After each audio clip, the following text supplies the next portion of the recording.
اللہ سبحان اللہ علی عباس بھائی، مطلب مجھے بالکل ایسی کیفیت کا گمان ہو رہا تھا کہ جیسے رسول پاک صلی اللہ علیہ وسلم جب یثرب تشریف لے گئے مدینہ تو بچیوں نے دف بجا کر استقبال کیا تھا، طلع البدر علینا من ثنیات الوداع، ہاں تو آپ کا وہ دف اور آپ کے جملے بالکل ایسے لگ رہا تھا جیسے آقا کی آمد ہے اور ان کے استقبال میں وہ جو جشن ہے اس میں یہ گایا جا رہا ہے، بجایا جا رہا ہے۔ واہ سبحان اللہ، کیا کیفیت اور کیا انداز، بہت شکریہ، کمال، تھینک یو۔ مجھے تو بالکل ایسا لگ رہا بھی اچھا تھا اور انتخاب بھی بڑے اشعار بڑے کم ہاں، اور اس کے ساتھ دف کا جو ایک کمبینیشن محمد علی زہری صاحب، زہری صاحب بالکل یہ وہ کیفیت جسے ان بچیوں نے خوشی کا اعلان کیا تھا، تو وہی خوشی کا اعلان واقعی اللہ تعالیٰ ہمیں آپ صلی اللہ علیہ وسلم کے اسوہ پہ چلنے کی توفیق عطا فرمائے۔ کچھ اپنے بارے میں بتائیے، آپ بھی میں نے سنا ہے بڑے سخت کرنٹینہ میں تھے اور ابھی نکلے ہیں۔ فیصل آباد میں حالات کیا ہیں ویسے؟ فیصل آباد میں ویسے تھوڑا لاسٹ تو بہت زیادہ ایک مطلب لوگوں کو وہ تھا کہ نکل نہیں رہے تھے، لیکن اب تھوڑا سا نارملی تھوڑا آ رہے ہیں لوگ، تھوڑا ہو رہے ہیں، لیکن تھوڑا سا آئی تھنک خیال رکھنا چاہیے، تھوڑا ڈسٹینس رکھنا چاہیے، بالکل۔ تو بڑے اچھے حالات ہیں، باقی موسم بڑا آج کل اچھا چل رہا ہے، اچھا ہوا ہے، جو اللہ تعالیٰ کا ایک کرم ہے وہ یہ۔ اچھا، جو لوگ اس خوش گمانی میں ہے نا کہ یہ سب دشمنوں کی افواہ اڑائی ہوئی سازشیں ہیں اور یہ تو یہود و نصارہ کی سازش ہے، کرونا جو ہے از اے ریالٹی، یہ ایک واقعی ایک مرض ہے، اور میں نے خود اپنے ارد گرد لوگوں کو اس کا شکار ہوتے اور کچھ لوگوں کو اس کی وجہ سے جان سے جاتے بھی دیکھا ہے۔ سو بہت احتیاط، زندگی نے واپس ضرور رواں ہونا ہے، مگر ہم سب کو تھوڑا احتیاط جو ہے اس کے نتیجے میں اس کے ساتھ ہی چلنا ہے۔ اچھا جی حضرت آپ بتا رہے تھے کچھ، اور سورہ ابراہیم کی طرف اگر میں آؤں تو ایک آیہ مبارکہ جو ہے وہ سورہ ابراہیم کی، اس میں جو مجھے بڑی ٹچ کی اور وہ شیطان مردود الرجیم کا جو ایک ہے نا ڈسکلیمر،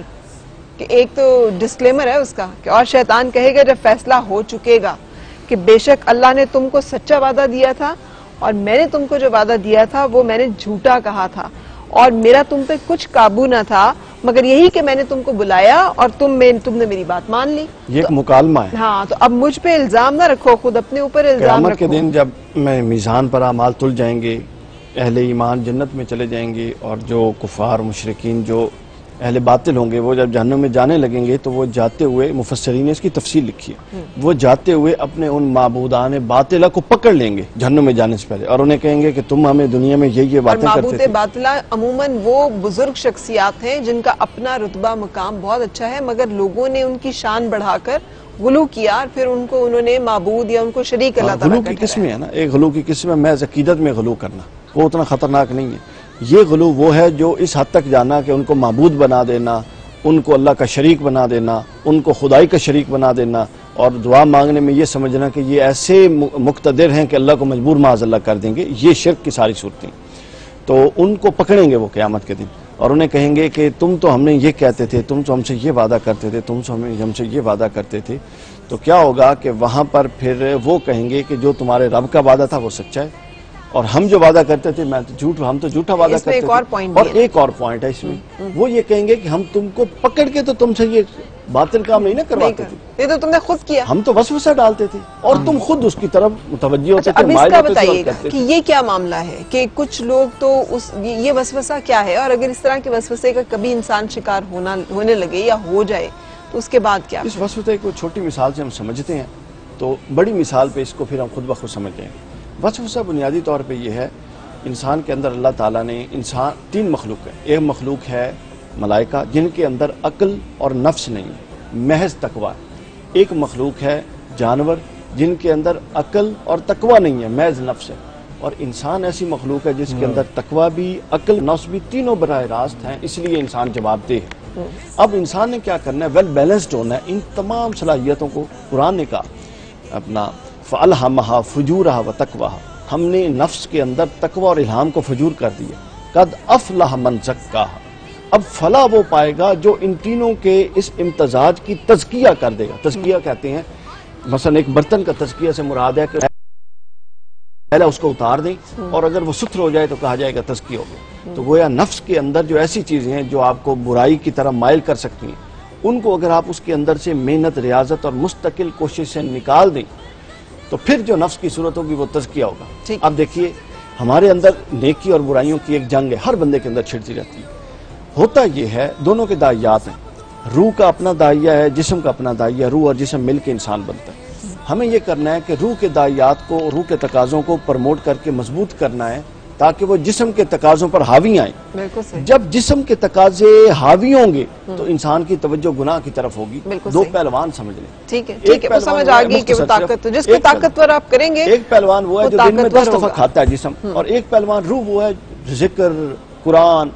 اللہ کبھی کبھی ہوتا ہے۔ تو کمزور طاقت سے کیسے لڑ سکتا ہے؟ تو دونوں کو خوراک دیں، بلکہ اس کو زیادہ خوراک دیں تاکہ اس کے تقاضے مغلوب ہوں۔ اچھا علی بھائی، مطلب یہ محافل واقعی ہم تو ایک ہی مہینہ ہمیں موقع ملتا ہے کہ ہم اس طرح کی اس میں آئیں، تو یہ کلام اور اس طرح کی چیزیں بنانا یہ کیسے ہوتا ہے، اور اس میں اور اس پروسیس میں کیا فرق ہے؟ دونوں کریٹو پروسیس ہیں۔ بات وہی ہے، ہم بھی تھوڑا سا ساتھ دنیاوی چیزوں کے ساتھ یہ ہم بھی تھوڑا بیلنس رکھنے کی کوشش کرتے ہیں، اور ظاہر ہے یہ ہمارا بھی شاید ایک ذریعہ بخشش شاید بن جائے، ہم اس نیت سے بھی کرتے ہیں اور ایک فریضہ سمجھ کے بھی کرتے ہیں کہ شاید ہماری یہ ڈیوٹی بھی ہے، بالکل، اور مطلب ایک عقیدتاً اور پلس ہم اپنی ایک عبادت سمجھ کے اس کو لیتے ہیں۔ وہ مجھے واصف علی واصف صاحب کا میں بہت دفعہ یہ سناتی بھی ہوں، بہت اچھا لگتا ہے کال، اور وہ یہ ہے کہ عطا میں خطا کا سوال ہوگا، جس کو جو عطا ہے اسی کا کوشچن ہوگا، اس سے آپ کو آواز ملی ہے تو آپ سے آواز کے استعمال کا سوال ہوگا، مجھے اگر یہاں بٹھایا تو مجھ سے اس کا سوال ہوگا، جس نے سیٹ لگانا تھا اس سے اس کا سوال ہوگا، جس نے آڈیو دینی ہے اس سے آڈیو کا سوال ہوگا، جس نے دیکھا اس سے دیکھنے کا سوال ہوگا کہ تم نے وقت کو کہاں استعمال کیا، تم نے پیسے کو کہاں خرچ کیا، تم نے جوانی کو کہاں لگایا، یہی سوال ہے نا قبر میں جو ہم سے کیے جائیں گے، جس کے بعد ہمارا منہ یا تو قبلے کی طرف یا تو جنت کی طرف موڑ دیا جائے گا یا جہنم کی طرف موڑ دیا جائے گا۔ جو ہم کہتے ہیں نا کہ ہمیں نظارہ ہو، تو وہ نظارہ ان سوالوں میں پورا اترنے کے بعد ہوا پتہ کیا ہے، کوئی 200 سال سے نا ہم نے یوں چٹکیوں میں جنت اور دوزخ اور یہ معاملات کرنے شروع کر دیے۔ ہاں جی، یوں نظارے اتنے آسانی سے نہیں ہوتے۔ اقبال نے کہا تھا کہ یہ شہادت گہے الفت میں قدم رکھنا ہے، لوگ آسان سمجھتے ہیں مسلمان ہونا، تو اس کے تو بڑے تقاضے ہیں۔ بالکل صحیح، لیکن عربی کا ایک جملہ ہے، ویسے اگر اس میں بولے تو آپ مرے بنا جنت نہیں ملتی، سو آپ کو you have to go through a lot to earn that place. اچھا جی، بریک کے لیے بھی رکنا ہے اور کافی دیر سے رکنا ہے، سو بریک لینے کے بعد پھر حاضر ہوں گے۔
ہے خود نظر ہے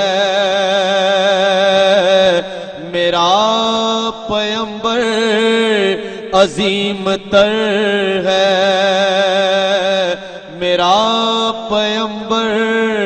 عظیم تر ہے، شعور لایا کتاب لایا، وہ حشر تک کا نصاب لایا، دیا بھی کامل نظام اس نے، اور آپ ہی انقلاب لایا، وہ علم اور عمل کی حد بھی ازل بھی اس کا اور ابد بھی، وہ ہر زمانے کا رہبر ہے، میرا پیمبر عظیم تر ہے، میرا پیمبر عظیم تر ہے، بس ایک مشکیزہ ایک چٹائی ذرا سے جو ایک چار پائی، بدن پہ کپڑے بھی واجبی سے، نہ خوش کبائی نہ خوش لباسی، یہی ہے کل کائنات جس کی گنی نہ جائیں صفات جس کے، وہی تو سلطان بہربر ہے، میرا پیمبر عظیم تر ہے، میرا پیمبر عظیم تر ہے، کمال خلاق ذات اس کے، جمال ہستی حیات اس کی، میرا پیمبر عظیم تر ہے۔ ماشاءاللہ، سبحان اللہ، بہت خوب عابد رؤف قاضوی صاحب کو اور درجات بلند فرمائے مظفر وارسی صاحب کے، جن کا یہ خوبصورت کلام، اور کیا افضل الکلام، کہ خوبصورت کلام، اور آپ نے اس کو دوبارہ ہمارے سامنے جو ہے ریوائیو کر دیا. Thank you very much for that. قاضی صاحب، بہت سارے لوگ وہ ہے نا ہمارے مختلف گروہی مسلکی اختلافات بھی ہیں، اللہ تعالیٰ معاف کرے، اس میں جانے کا ارادہ نہیں، لیکن وہ جو کہتے ہیں نور اللہ تعالیٰ کا، رسول پاک صلی اللہ علیہ وسلم کا نور، تو ہمارا ماننا ہے کہ قرآن پاک رسول پاک صلی اللہ علیہ وسلم کا نور ہے، اور یہ نور ہمیشہ سے ازل سے لوح محفوظ میں تھا، جو آتا بھی ہے، اور ماہ رمضان میں یہ لوح محفوظ سے منتقل کیا گیا آپ صلی اللہ علیہ وآلہ وسلم کے پاس، اور ہم پہ یہ مہینہ جو ہے اس کی رحمتیں اور برکتیں یہ کہ وہ نور ازل، وہ شروع سے اللہ کا ایک ازل کا نور جو آپ صلی اللہ علیہ وآلہ وسلم کو ودیت کیا گیا قرآن کی صورت میں، اس کے نازل ہونے کا مہینہ. مجھے تو اس میں یہ ایسا ہے، دیکھیے نور کی دو قسمیں ہیں. ایک قسم تو نور یہ ہے، یہ قرآن کو خود قرآن نے بھی نور کہا ہے، اور خود اللہ کے رسول نے بھی نور کہا، اور یہ نور ہدایت ہے. ہدایت اٹ سیلف ایک نور ہے، روشنی بھی تو نور ہوتی ہے نا.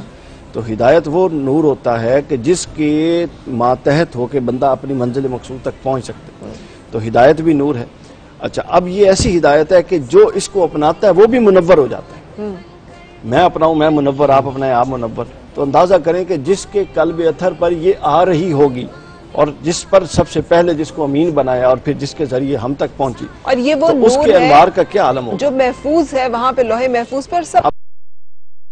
یہ لالچ کرتے ہیں کہ یہ نور ہمارے حصے میں آئے، یہ نور ہمیں ملے، ہم تک اب یہ نور پہلے ادھر بیت المعمور سے لوح محفوظ سے ادھر پہلے